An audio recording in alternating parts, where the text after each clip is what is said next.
just so we're catching up, me and the listener here. What is a Discord server? Do you know what Discord is? So No. I know what Discord is. Yeah, I'm.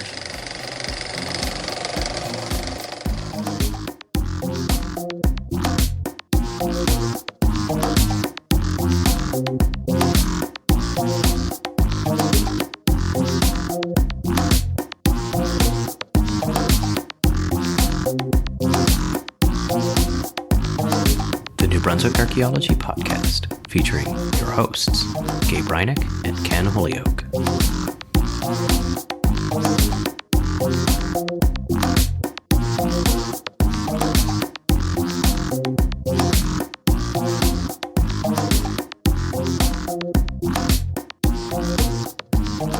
Welcome back to the New Brunswick Archaeology podcast. I'm Gabe Reinick, and I am still in Connecticut. And the listener is going to be a little surprised about that I've been in Connecticut for what will seem like 2 fortnights, but actually it's got to do with our recording schedule. It is still hot, listener, where I am, and it is still cold in Lethbridge, Alberta, where Ken is.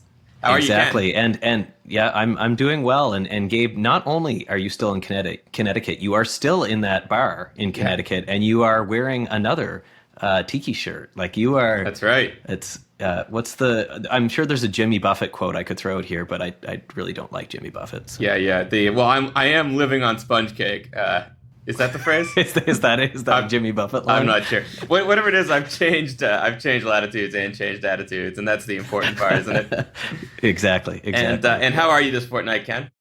It's good. I'm doing well. It's in the last day, it has warmed up slightly, and we have some summery weather on the way. And actually, we're coming to you, listener, today on the summer solstice, the longest day of the year. We are indeed coming to you on the summer solstice, and that means, Ken, that our sponsors have actually paid a little extra for this show because obviously solstice rates do apply, and those sponsors are the Association of Professional Archaeologists of New Brunswick and the Ullah Shirk Exchange, and we really appreciate them.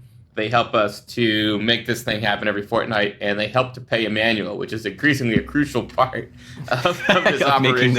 Of actually getting this out every fortnight. That's right. And but Ken, one of the other things that those sponsors would help with, if is that they've encouraged us, I think, because they would also like to see us moving more product, to try to come up with a name for this show that really conveys the scope of what we've started to do on this program. And so, like, for instance, in the upcoming show, we're going to be talking to Emma about a number of different topics that aren't really about New Brunswick archaeology. And so, to kind of capture this expanding scope, we think a name with a little more pizzazz, a little less regionally specific, all of these things would be nice. And we would never think of just stealing a name that the listener sent in. And so if a listener sends in a name, we want to make sure that they're properly compensated. And so, Ken, if the listener had a new name for this podcast, where would they send it? They would send that name to newbrunswickarchaeology@gmail.com. That's New Brunswick Archaeology, all one word, archaeology spelled Archaeology, newbrunswickarchaeology@gmail.com. That's right. And so, Ken, as you know, I'm a graduate of the University of Connecticut. Go Huskies. And Yukon, near where I am right now, is the public land-grant university down here. But until the 1930s, it was an agricultural college. And it actually retains a pretty big agricultural presence. Chickens, farms, livestock, and it has its own creamery. In fact, the Yukon is so agricultural that my PhD supervisor was actually the head coach of the women's polo team, which, really mixes horses and Connecticut. And anyway, since 1953, the agricultural portion of the university, and specifically the creamery, has been turning milk into some of the finest ice cream around. And it's funny how this happens, Ken, but I was in a pretty bright graduate cohort there at UConn, and I think by and large my intellectual ability was held in some disrepute by my colleagues and professors, except in this one area. And do you know what that is, Ken? I don't know, ice cream tasting? Yeah, I'm a super taster. And basically what that means is I've got more taste buds, those are fungiform papillae in the biz, than your typical eater, and mine are just particularly attuned to that category of food that we sometimes clinically describe as frozen novelties. So if we found ourselves at the dairy bar, I'd almost invariably be asked by my colleagues what I'd recommend. And Ken, I hate to seem immodest here, and we don't need to belabor this, but one thing led to another, and I was eventually asked by Jonathan the Husky himself if I'd consider enrolling in the Yukon Ice Cream Sommelier School. And I've done most of this work under a nom de glace, but I'm one of about 85 master ice cream sommeliers in North America. And I have to say, it's been pretty rewarding to give back to the frozen novelty community. And so, I mean, a real highlight was when we were working to get frozen treats recognized by the James Beard Award category. And we didn't quite get it over the line, but the folks you meet, the clouds, the glaciers, the people working more on the Sunday side of the craft, it's just astonishing. The passion, the talent, people who really want to give back to the dessert world. And these are also the kind of people who know if you should put that hazelnut mucha latte, that's coffee ice cream, hazelnut fudge swirls, and chunks of dark chocolate, in a dish, or if you're going to get a better nose on that flavor with just a lightly tapered waffle cone. So this is the kind of level we're at here. And Ken, if there's one thing that I know about our listeners, it's that they also have the highest taste.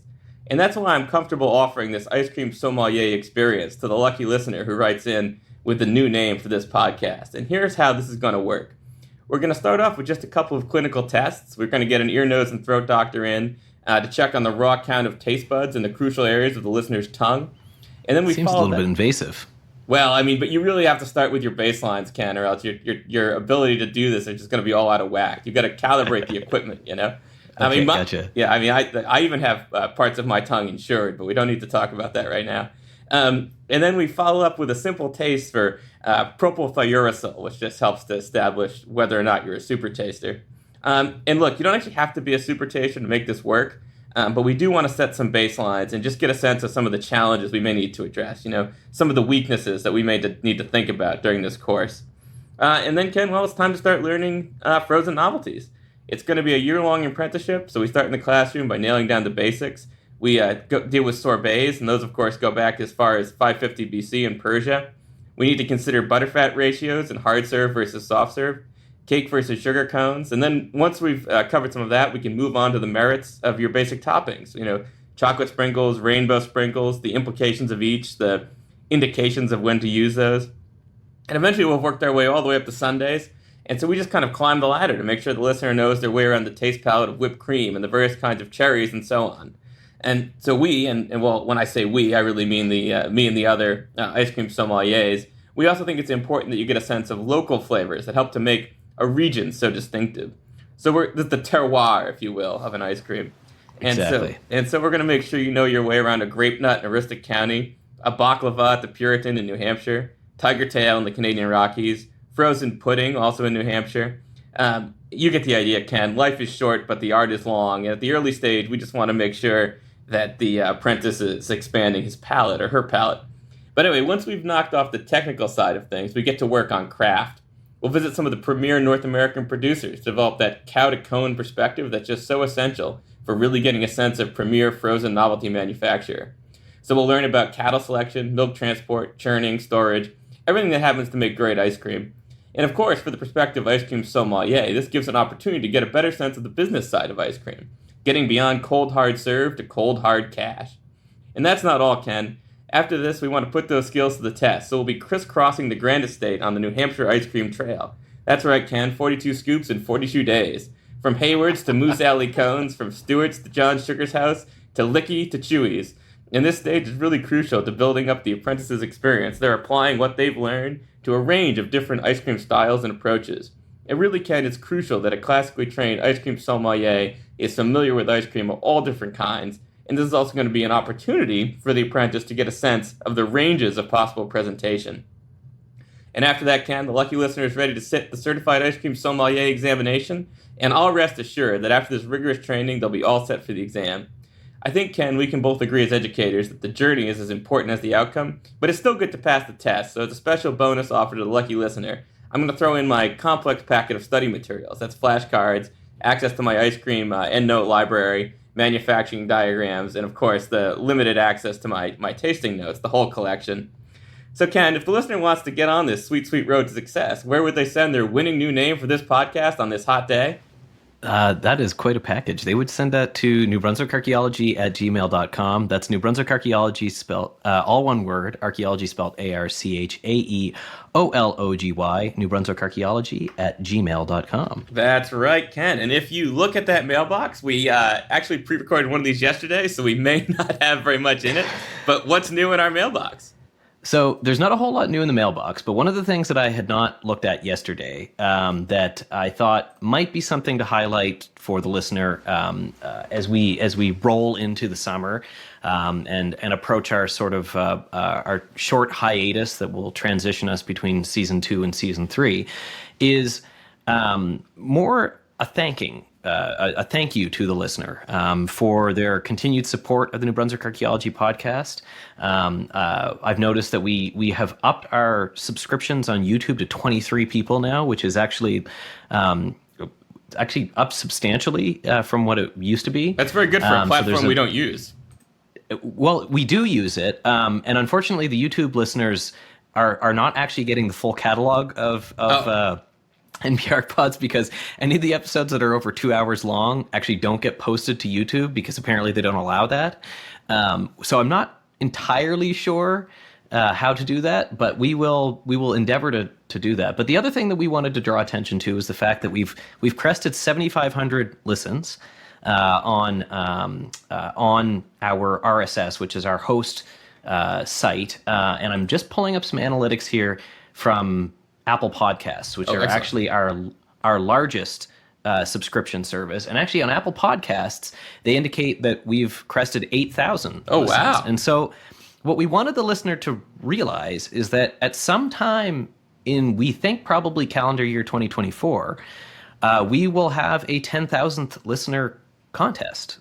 That we had discussed. We are going to crest 10,000 listens, I think, sometime probably by the end of 2024, maybe late 2024. Mm-hmm. But it is entirely now within shooting distance. And I think that one of these prizes will not just go to somebody who names the New Brunswick Archaeology podcast, but to somebody who listens as we crest over 10,000. We have absolutely no way to identify who you are, but what will maybe pose to the listener, we will announce when we have hit 10,000 listeners. Mm-hmm. And if you can send us a screenshot of you listening to the episode that pushes us over the limit, we'll enter you an exclusive draw for some NBR pod swag that we'll maybe work on pulling together over the next couple months. I mean, I think a screenshot or even maybe like a selfie if they listen in the work truck. Oh yeah, that would be great. Yeah, or if they listen at the bar or while they're on the Peloton or whatever it is they do.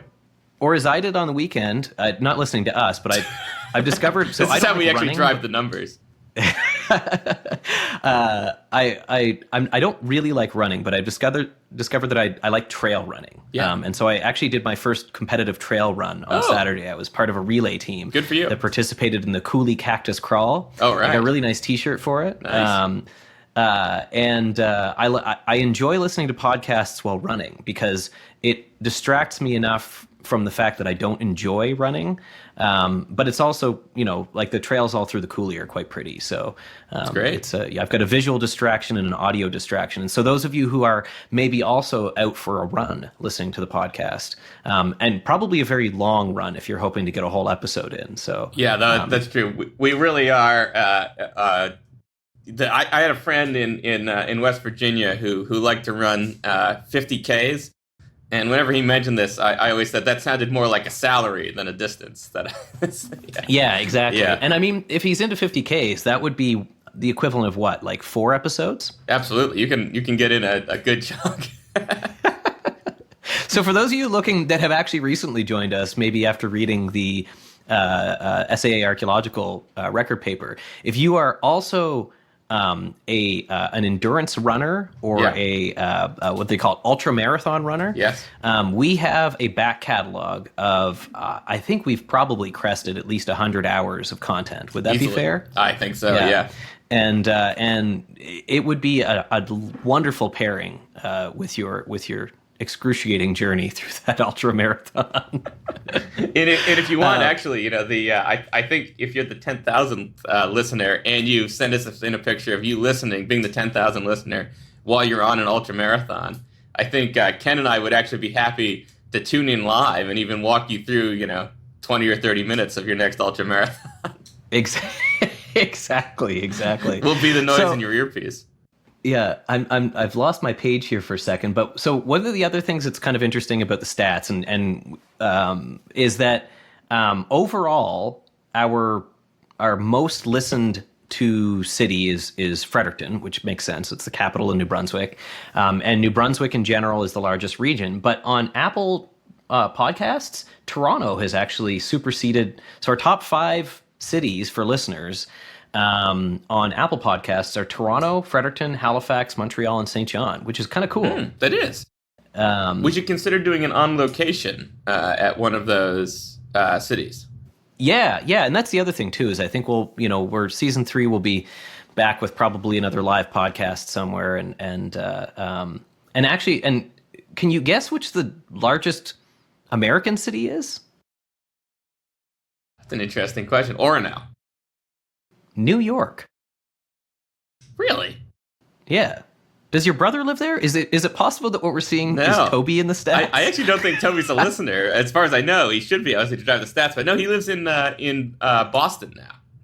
Oh, okay.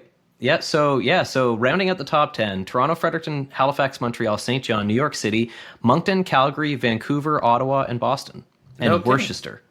I'm guessing that's in Worcester, Massachusetts. Worcester. Yeah. Worcestershire's the sauce. That's true. If they'd like to sponsor this podcast. And Lethbridge is right behind Worcester. So, yeah. Okay. Yeah. Well, that's kind of cool. That's just we get a lot more detail in the Apple Podcast stats than we do from our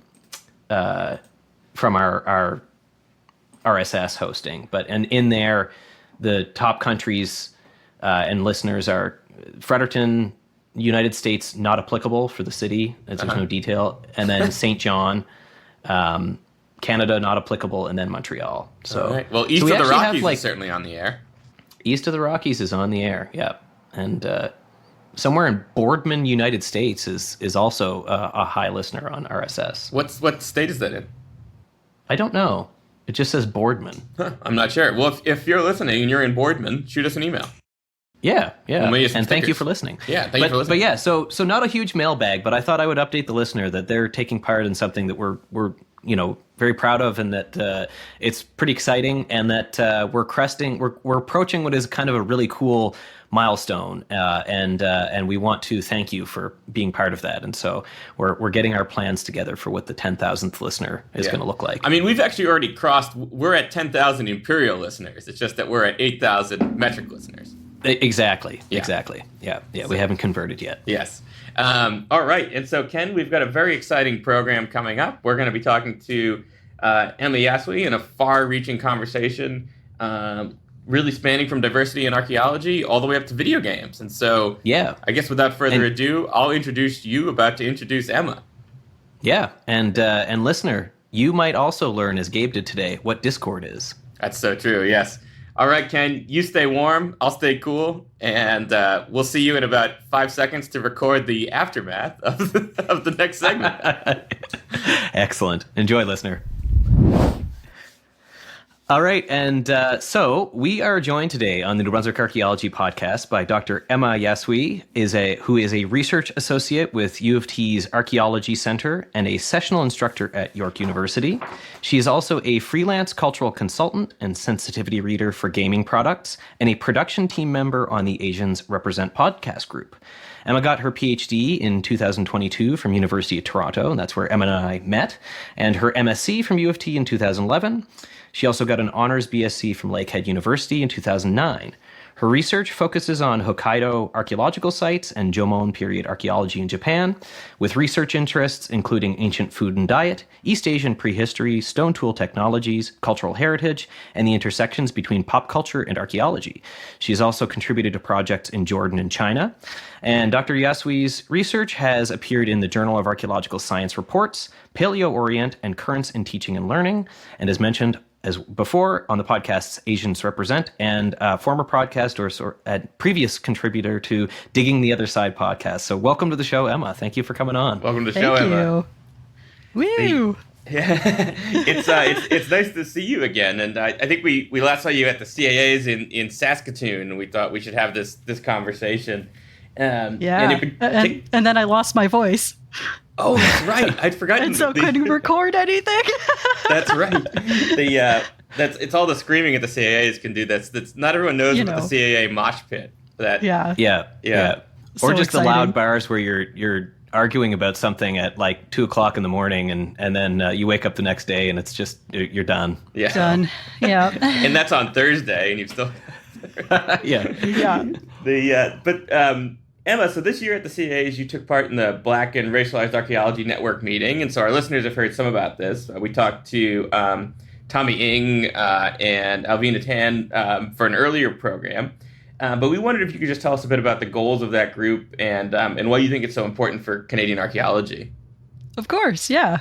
I'll probably say some very similar things to what people said before, but general goal at this point is, expansion ultimately is the goal. Maybe get something a little more official, but right now it's just about finding people who have felt like they don't have similar people in the field with them, or have faced issues with being one of the only racialized people within a department, on a site, in a project, and some of the complications and concerns that come along with that. So right now we're just trying to create a communication network, something where people can easily join and just start talking to people who have had similar experiences. And so the networking at the CAAs was not just about meeting people, but also trying to build a framework of goals and perhaps things that we can do once a more official collective is formed. And also, trying to align on what we need or want to see out of Canadian archaeology as a nationwide discipline. Yeah. There's sort of a shocking statistic there's a paper that Lisa Hodgetts and another group produced in 2020 that was sort of looking at the demographics of Canadian archaeology, and they quote, it looks to be a very white discipline, and that Asian and Black Canadians who are substantially underrepresented compared to the percentage of the Canadian population. So 2.7% of 551 respondents versus 14.9% in the 2016 census data. So essentially, there are a lot more people who are Asian Canadians and Black Canadians than there are in archaeology, but you guys are coming together as a group, and do you get a sense that some of this is improving, that archaeology is maybe doing a better job of improving representation, or is a group like yours going to be really critical for building that kind of critical mass? I think the group is essential. And while I would say there's a lot more effort and awareness of the experiences of marginalized and racialized people in general across society, there are also papers about the historic conscientism. Like, people are just more aware of how bad things have been. Social media helps with that. But within something like a discipline, especially one that is divided between academia, so like various universities, colleges, but also professional like CRM, there's no standard body or source of information to go to about what people have experienced, what other people's policies are like, how to do things better. And so most institutions are in some way trying to do better, but they don't necessarily know how. And a lot of the times that it gets boiled down to more labor, free labor, for the people who are experiencing the issues in the first place. So something that we talked about is how to offload emotional and free labor that's being placed on individual people of color and marginalized folks onto something like more of an organization or an office that can handle issues. But oh boy, that's a big plan. I don't know at what point we'll be able to say that we have something like that. But for now, it's about putting people in contact so that at least you don't feel alone, or you don't feel gaslit. Like, you understand that this has happened before, how other people may have handled it, or how to talk to someone within your organization when something might be happening. And generally, they're unaware of that they're doing these things. So how to bring it up in a productive way. For sure. So it's tackling like practical stuff. Like, Tommy brought up kind of an interesting thing where, like, he said there's sort of this, there's like a practical thing in CRM where if you don't understand sort of Asian Canadian history, you might miss out on like particular artifact classes or be able to like kind of like understand that sort of stuff. But I'm guessing from what you're saying too, there's also sort of a whole suite of issues pertaining to like, microaggressions or racism or, just like things that I think that, you guys are the folks are probably experiencing in the field and that we're not really aware of, or are trying to find out, like, it's not just me that's experiencing this. There are other people who've had this experience. This is how they dealt with it. Yep. Okay. Absolutely. And I come from the academic side, so I have no CRM experience. And we're finding too that academic position, while we all face similar things within archaeology, there are some different things that being a professor has, like how to handle the power dynamic within a classroom, especially if some of those students are also marginalized, racialized, and how to deal with a department who thinks they're doing great or wants to do better, but they don't know how, so they put it on the young, more precarious POC scholars that are being brought in, things like that. And we've written all of this up. We have a paper coming out. I don't know if Tommy mentioned this. It will be in the Canadian Journal of Archaeology. Excellent. So look for that someday soon. We will. It is, from a collection of authors, including Tommy and Nehal Gupta. So, Excellent. And when that comes out, we will try to make sure to put that in the show notes for a subsequent episode once that's available. Yeah. And so that'll be very exciting. And you also presented a paper at the CAA this past spring yourself, engaging Black and racialized descendant communities with archaeology and heritage project. Could you tell us a little bit about that? Sure. I stood in front of the room and said, this is something I would really love to do, but I'm not yet started, which... This is one of those CAA papers designed to cause your self-guilt in the future. Is that what this is? Yeah. Or just to see if there's any response, if anyone's just like, oh, that's a good idea, or like, I'd be interested, or like, that's a bad idea. You'll never do that. Which you don't tend to get. But so this was really me talking about my background as someone who has worked on ancient Japanese, northern Japanese stuff, but is of Japanese Canadian heritage. So my family was pre-World War II Japanese settled in BC that were then imprisoned and very much pressured to then move away from BC after the camps were closed. And so in my adult life, starting as a teenager, I was trying to reconnect with some of that history and that part of my family. And I've just been realizing more and more that archaeology could really help with some of that personal interest, but also there's a growing need and also interest in diaspora archaeology, or looking at these different groups who are now in North America in particular for what I'm interested in.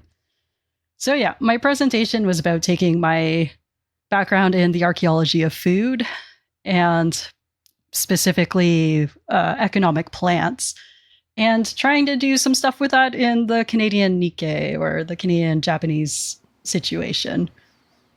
Okay. And what I really focused on was that there are several species of plants that have been used since the period that I worked on, so the Jomon period.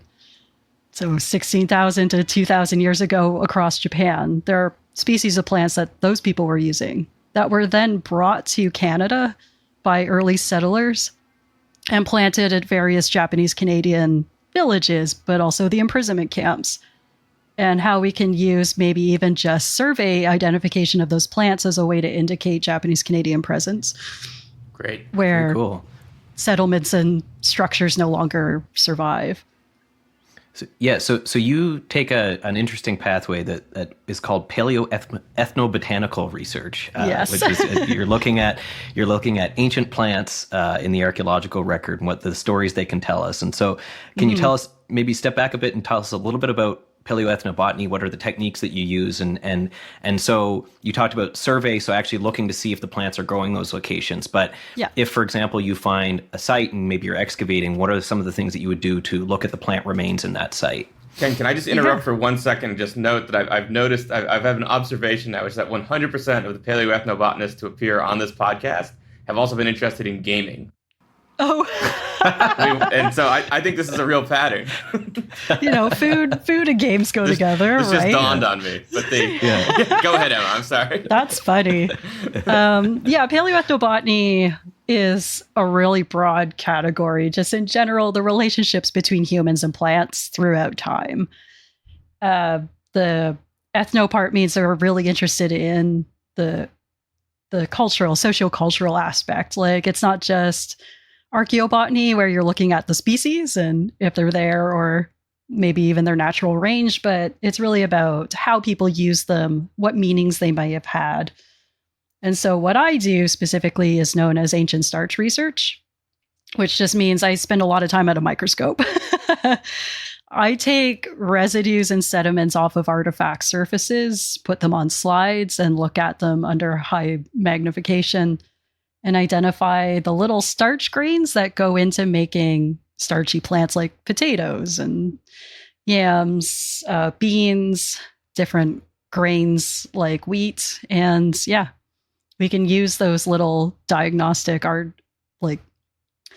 bits of plants to kind of identify broader families of plants that may have been used for food, crafts, medicine.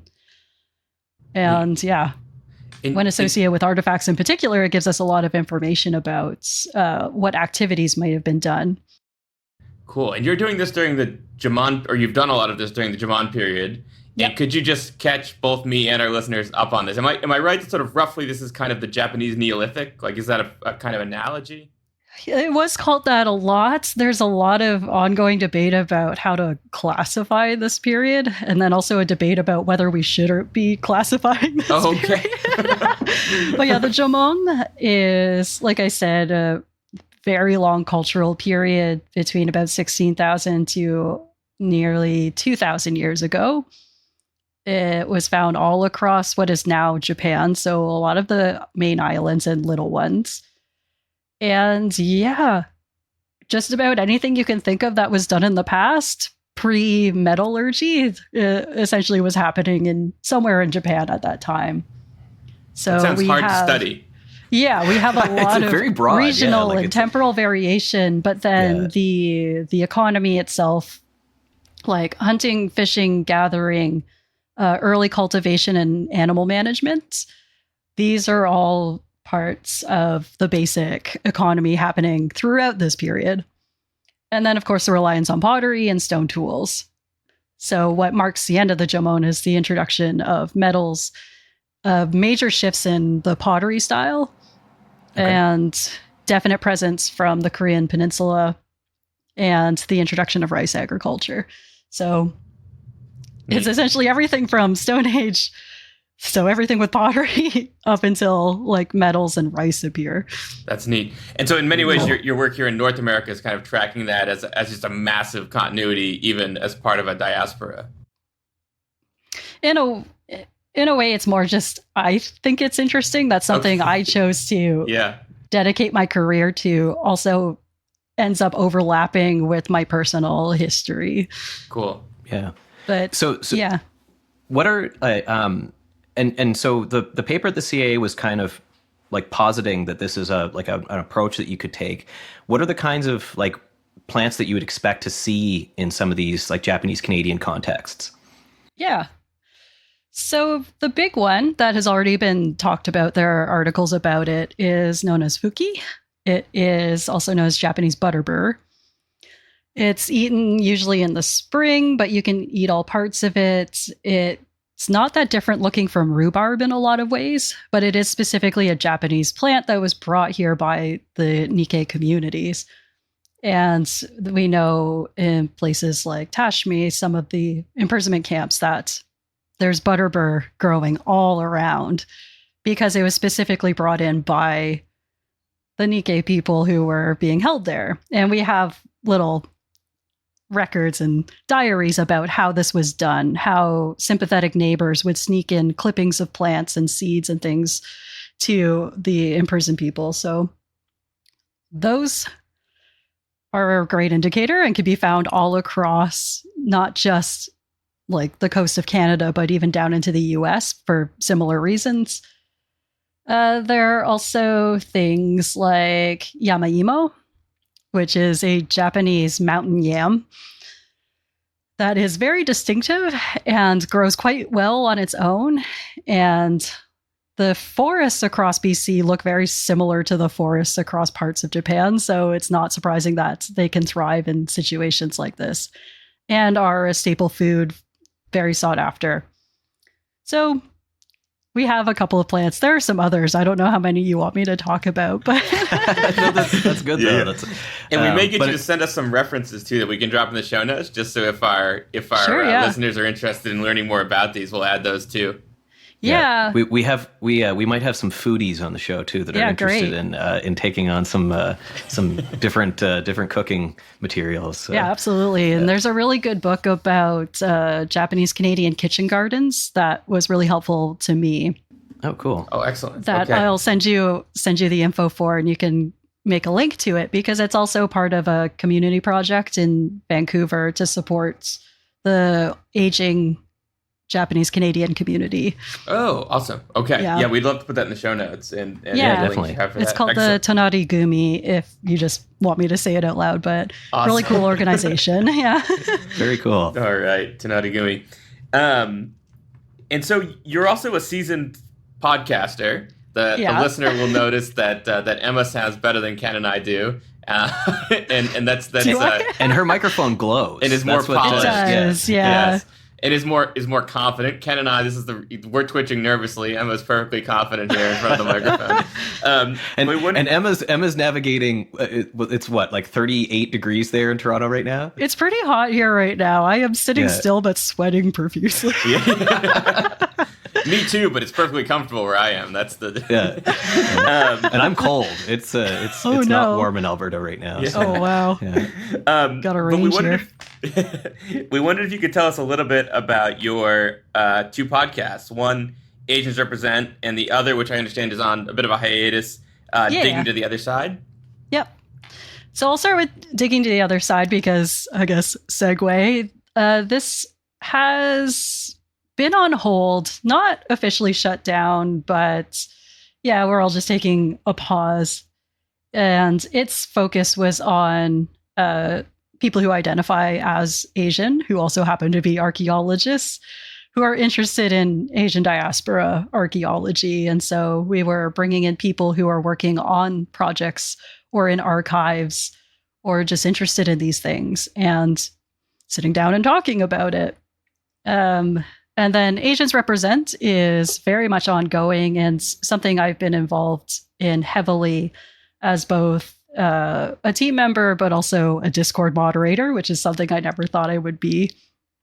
And we are very much focused on Asian representation in pop culture and media, specifically within games. So a lot of our content is around tabletop RPGs or role-playing games like D&D and Pathfinder, as well as a variety of independent games. There's so much out there.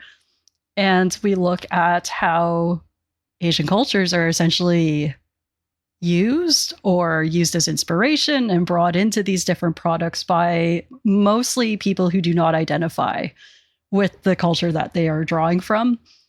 And this has led to a lot of, freely available work. If you are interested in franchises like Legend of the Five Rings, we did a 40-hour free series where we read through the core book and pointed out from our variety of backgrounds things that we noticed within this book about misrepresentation, harmful language, but also places where they may have done well.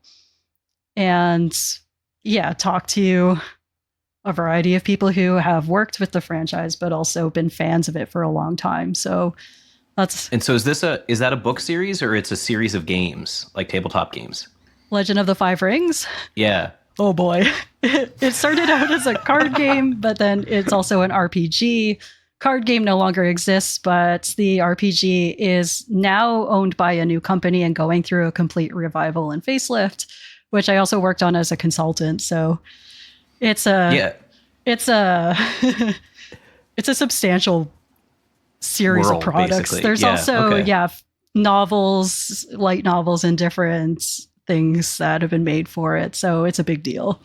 It is a franchise. Yeah. An RPG would be something like EverQuest or like an online game in which you are a character, or is it a real like?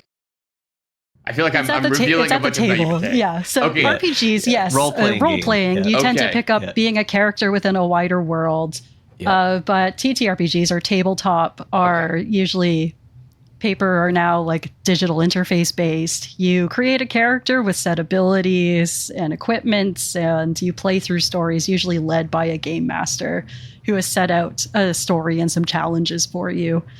So it's a lot of imagination. So you have +2 relaxation with the shirt you're wearing right now. Yeah. It was interesting the way roll for initiative. Yeah, that's great because the way Emma was describing it sounded like comprehensive exams. So I was confused about it. But and a Discord server, just so we're catching up, me and the listener here. What is a Discord server? Do you know what Discord is? So no. I know what Discord is. Yeah, I'm actually on a couple of Discord channels. Yeah. So. Oh wow. It's just another like social interaction platform, but it was largely developed for games and gaming, and they're based usually around servers or communities. And Asians Represent has a fairly large and active Discord where fans of the show or people who are interested in games or the things that we would talk about can just join and chat. It's almost like the upgraded version of forums. Oh, neat. Yeah, I was just going to say, it's like the new version of like an internet forum. Like, you know, like I used to be part of a Subaru Forester forum. Oh my God, Ken. And I'm guessing that they probably have a Discord now. That's wow. So well, that was good, Ken. I felt like the least cool person on this podcast when I asked what Discord was, and now that I found out you were on Subaru Forester Discord, I feel much cooler again. So. There's Discords for all sorts of things. Yeah, but Emma, can you tell us? A little bit about your consulting work and what you do with that hat. Yeah, because that was born directly from me joining the Asians Represent team initially. During the pandemic. There's a lot of interest in content, just streaming on Twitch and making videos. And so I ended up on that Legend of the Five Rings read through. And after that, I started getting asked to review people's products officially for money and not just on Twitch or on YouTube. So what I do is, since I specialize in both Japanese diaspora as lived experience, but also in terms of anthropology, because I am an academic, my background in media studies, as well as my understanding of Japanese history since essentially the beginning of time in Japan. I use that to look at Japanese inspired and based on Japanese society, culture, history, mythology, anything like that, games that have drawn from these sources, but are not being, made by someone who identifies in any way as Japanese. So I read through to make sure that 1, it's not racist. 2, it doesn't sort of perpetuate harmful stereotypes or language. And then also, depending on what they're doing, I check for things like accuracy or also tone, vibes. If they're going for a particular time period in Japan, then I help give them the things that, make it seem correct, but also still playable and fun. Do you get is it always kind of like when you give the feedback, is it always sort of positively received, or is it kind of like, well, no, that we don't want that character to be like that now? When the accuracy, are people excited to kind of have like more accuracy in a game? Is it received well that way? Yeah. So anyone who's reaching out, because consulting isn't necessarily a standard part of making a game product, it's becoming more common, but it's still not standard. A lot of people haven't done it before. So a lot of people who are reaching out just want to do better and be good people and make a product that will appeal to as many members of an audience as possible. So they're generally coming into it ready to be told that something's not okay and to change it. there's only been a few times where there might be a bit of a back and forth about like creative intention versus what I'm saying. But for the most part, I put a lot of explanation into why something should change or why it might be a problem. And so overall, I'd say very positive response to this kind of work. And That's also, great. oh boy, was I not expecting just how much these products would need. Some of this. Well, so what I'm thinking about right now is that you're pitching essentially to the listener that like your archaeology degree can take you to incredibly interesting places, and absolutely. that transcends like the application of anthropology in different ways is really cool. Like being able to bring that into board games. Yeah. And we at Agents Represent have talked about archaeology in particular because some of the other production team members are also archaeologists or ex-archaeologists, and there's a lot of overlap between archaeology and games. And we like to talk about how archaeology is essentially world building. We are creating these societies as well as daily activities. Whether we talk about individuals or not, we are kind of creating characters that people the worlds that occupy the past, right? So we have a type of understanding of how societies throughout time have worked or not worked, and what is likely to happen within a human society or what's realistic or expected. And so when we look at fantasy worlds, we have sort of a framework for how the world works that we can then look at any kind of made up or even based on real world society and be like, oh, that's not how people do things. Or I see what you're going for, but here's some information or things to consider, Yeah. So archaeology has some broad applications. I like that a lot. It's sort of the way in which archaeology helps you not just to conceive of a whole bunch of different ways of the past, but of potential futures too, I think. It's kind of a really neat. Yeah. And it's good to know that there's a room full of paleoethnobotanists that are on this very problem for the gaming community. Yeah, exactly. Yeah. So are you gonna dovetail this beyond games? Like, is this gonna become like you're like working for video game companies or production studios? Like I think about like Shogun becoming like a very huge production right now. Like, are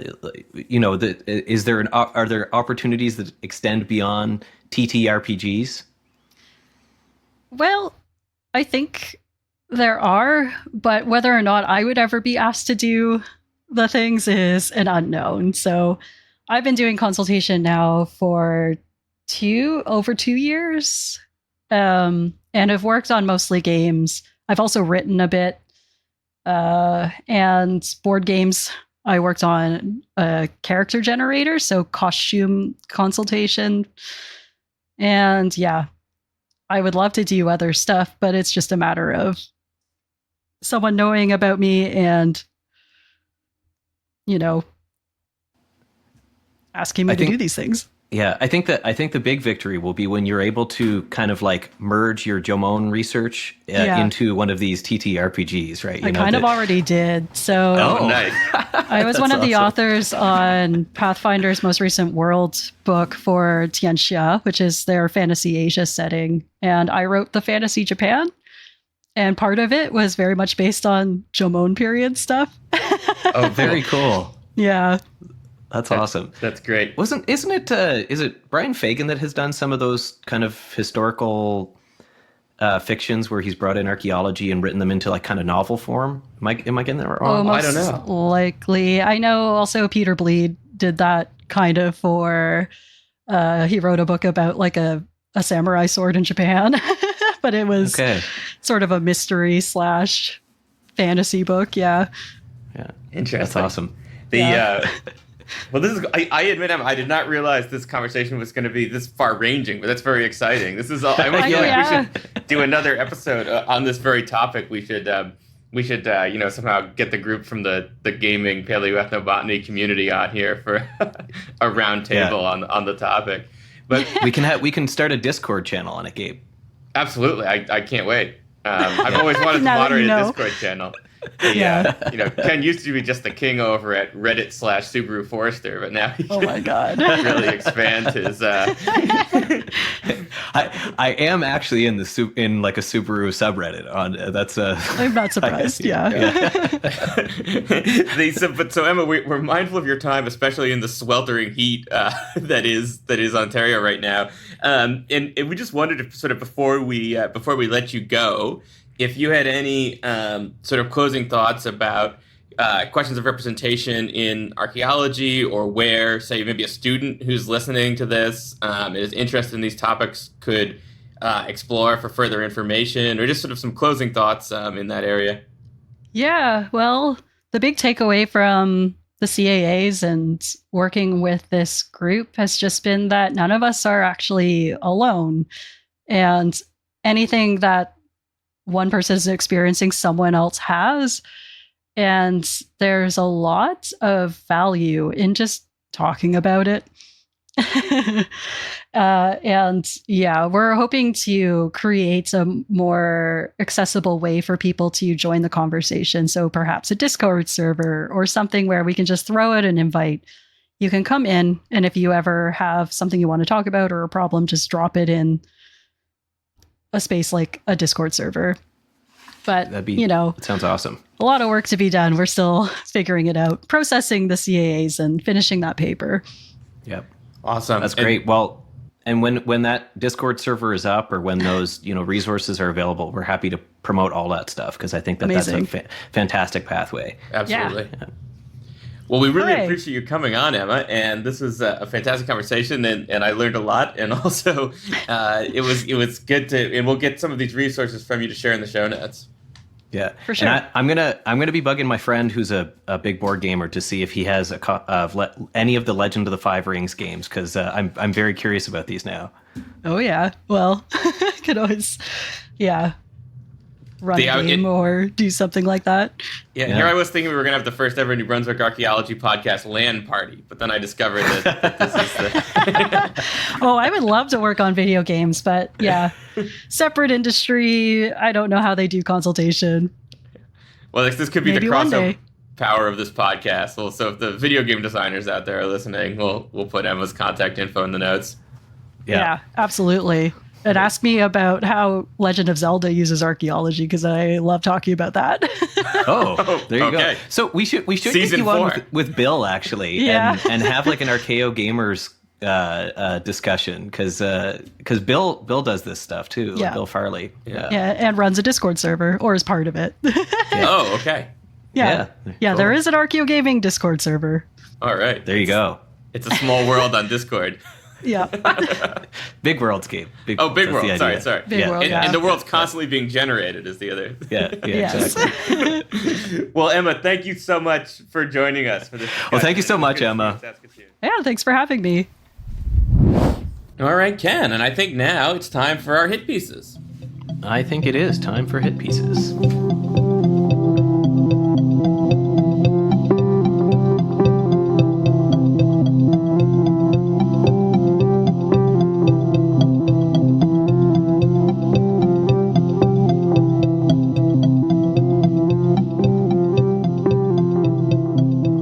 We've got two hit pieces here, and Ken, we're doing that thing where one of our hit pieces today is something we have read. The next thing is something we're planning to read, but looks very interesting. I've started reading. Actually, you started reading it. Oh, okay. Yeah, that's the right listener. Ken is on this problem. But our first one is by a friend of the podcast, Catherine Patton at the University of Toronto, along with her colleagues C. Hernandez and K. Maxwell.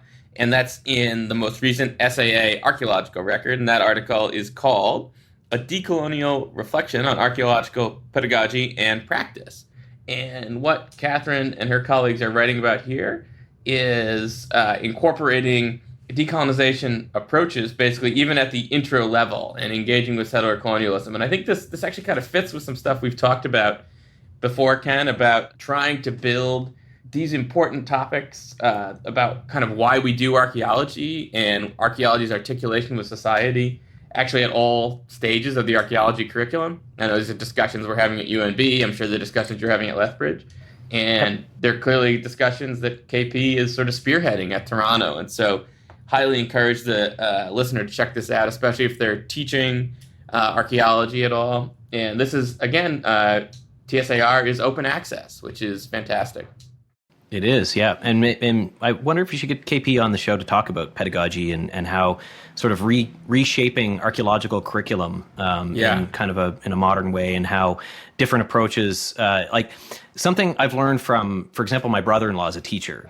He teaches young kids, and we're trying to teach my son, like alphabet and reading and stuff like that. And we were getting kind of frustrated, and he was getting frustrated. And it's interesting to hear from like a person who's trained in how to teach, that the way we were teaching was totally wrong, because this is the way that you would teach for like this age group, right? Oh, interesting. There's a totally different way of doing that. And I think that at a university level, what's interesting is that we are faculty and we teach, but very few of us have actually ever had a formal education in how to teach, right? And so Catherine is somebody who actually has, learned how to apply these things as pedagogy, and how do we structure different teaching methods to get students to think critically about stuff, and I think that would be I think that'd be a useful resource for folks. So. Absolutely, and Catherine really is kind of leading the way on some of this work, which I guess is I know is a big part of her job at U of T. We should also get her on to talk about her shellfish research at some point.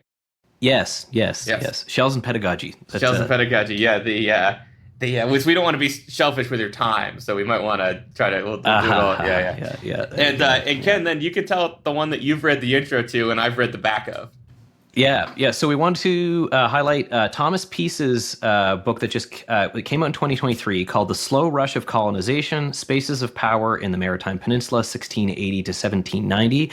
That's from UBC Press, and we were drawn attention to this because Gabe and I are both part of the Canadian Studies Network now, and it was announced that Thomas has actually won the 2024 Canadian Historical Association's Clio Prize for excellent writing in the Atlantic region. And so this book is generally about sort of historical processes and relationships between Indigenous communities in the Maritimes and the colonial powers. And so I'm going to actually quote a small section that from the first chapter. And so I think this kind of gets at what the crux of the book is about. Though day-to-day life remained primarily defined by the Mi'kmaq, Wolastoqiyik, Pescota-Makati, Penobscot, Kennebec, Pigwacket, Sokoki, Kawasuk, Missisquoi, Kayankahaka, and Wendat nations, these people's homelands were at the heart of France's and Britain's imperial desires. The social, political, cultural, and economic relationships that developed within these spaces required deft navigation between competing understandings of space and territory. And so the book is basically about how different political and social institutions, both at the colonial government level and among the indigenous nations in the Maritimes, on the Maritime Peninsula, basically, how they intersected with one another and how those different groups negotiated different spaces of power. And so they were how they were able to assert political authority or sovereignty, and also how different systems were put in place to try to kind of shape the political narrative. And so you have sort of what you see as a transition between a primarily indigenous governed space to one by 1790, where you have a really aggressive settler colonial government control, basically, that is very actively trying to disconnect those indigenous political entities. So I think it's going to be a really fascinating read. I've read the first chapter. I was very happy to find that our library has an ebook version of it, so I've got it on my tablet now for whenever I want to pick it up. That's great. And am I right, Ken, that this book explicitly builds on Elizabeth Menke, my late colleague at UNB, on her work involving a sort of political ethnohistory of the far northeast? Yeah, and so and her concept of spaces of power, and these are like so that kind of theoretical framing. Excellent. Well, that looks worth reading. I'm looking forward to seeing if my library has a digital copy, and I have also ordered the paperback version from Amazon because it looks important. And congratulations, Dr. Peace, on winning the Clio Prize. It's a big deal. Yeah, that's excellent. That's a big deal. So.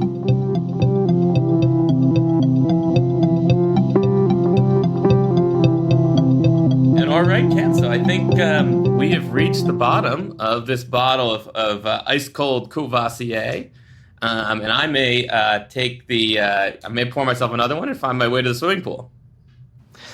Yeah, that's you've got a pool to go to. I've got a coffee to finish, and there is sunshine outside, so I may actually sit on the deck this afternoon and do a little bit of reading. Oh, excellent! That sounds lovely. By the next episode, Ken might be all the way through the slow rush of colonization.